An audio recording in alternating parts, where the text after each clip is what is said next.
কুসুমের সম্মান বাঁচাতে এবার কুসুমের সিঁথিতে সিঁদুর পরিয়ে কুসুমের স্ত্রী হিসেবে গ্রহণ করে নিল। বন্ধুরা, ভিডিওটা লাইভে দেখতে থাকুন।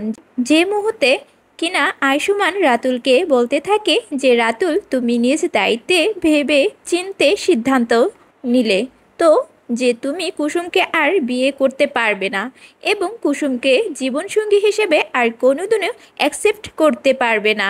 তার কারণ কুসুম দুশ্চরিত্র, এটা যে তুমি দাবি করছো তাই তো। অন্যদিকে রাতুল বলতে থাকে যে সরি আয়ুষ্মান, আগে হোক না কেন অন্য কারোর সঙ্গে পরকীয়ায় আর মতো ঘটনা জড়িত হওয়া সত্ত্বেও এরকম একজন মানুষকে যদি আমি বিয়ে করে আমার জীবনের জায়গায় দিই তাহলে আমার মনে হয় না যে সমাজের আর 4-5টা মানুষের সঙ্গে আমি মেলামেশা করতে পারবো, কারণ তারা তখন আমাদের দিকে প্রশ্ন তুলবে এবং আমাকে বারবার করে চোখে আঙ্গুল দিয়ে বুঝিয়ে দিবে যে আমার চেয়ে কত না নির্লজ্জ, দুশ্চরিত্র এবং পরক্রিয়া করে বেড়ায় পরপুরুষের সঙ্গে।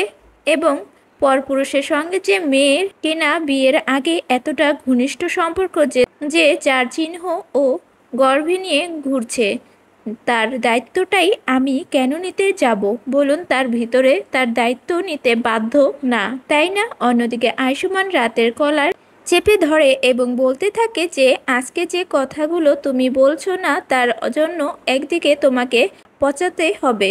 সামান্য একটা কাগজ নিশ্চয়ই কুসুমের চরিত্র সার্টিফিকেট দেয় না, বুঝতে পেরেছো তো রাতুল? তুমি এক্ষুনি বেরিয়ে যাও, তোমার কোনো প্রয়োজন নেই করার। যা আর সঙ্গে কুসুমের ভাগ্যলেখা আছে, তার সঙ্গে কুসুমের বিয়ে হবে।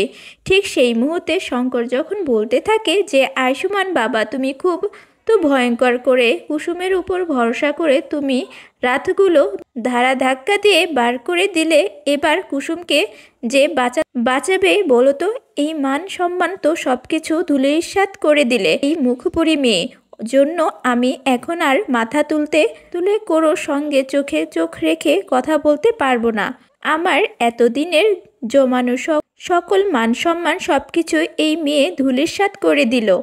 এবার আমি কি করব বলো তো? একে একমাত্র বিষ খাওয়াইয়ে আমি মেরে ফেলতে পারবো, এছাড়া তো আর কোনো কিছু আমার কাছে রাস্তা নেই। অন্যদিকে এই সমস্ত কথাবার্তা বলার পর যখন কিনা কুসুম বলতে থাকে যে বাবা, তুমি কেন মরবে বা তুমি কেন আমাকে একেবারেই মারতে যাবে? তার থেকে বরঞ্চ আমি আত্মহত্যা করে মারা যাই, এতে করে তোমাদের সকলের সমস্যা একবার সমাধান হয়ে যাবে। অন্যদিকে কুসুম বলতে থাকে যে আর অন্য কারো হওয়ার হাত থেকে আমি বেঁচে যাব, আমি বরঞ্চ সেটাই করি।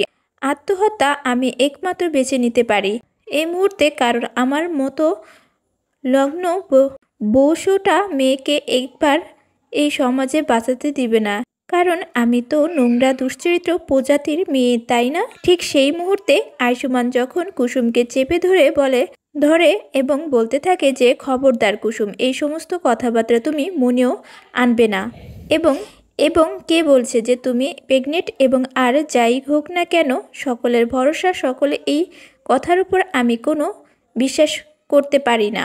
এবং সত্যিকারে তুমি প্রেগনেন্ট হয়েও থাকো এবং তুমি লগ্ন ব্রেস্টটা ও সমাজের তুমি যদি এটা ভেবে থাকো যে তোমার কোনো রকম কোনো জায়গায় হবে না, তাহলে তুমি একটা নতুন পরিচয় নিয়ে সমাজের মাথা উঁচু করে বাঁচবে এবং সেই পরিচয়টা আমি তোমাকে দেব।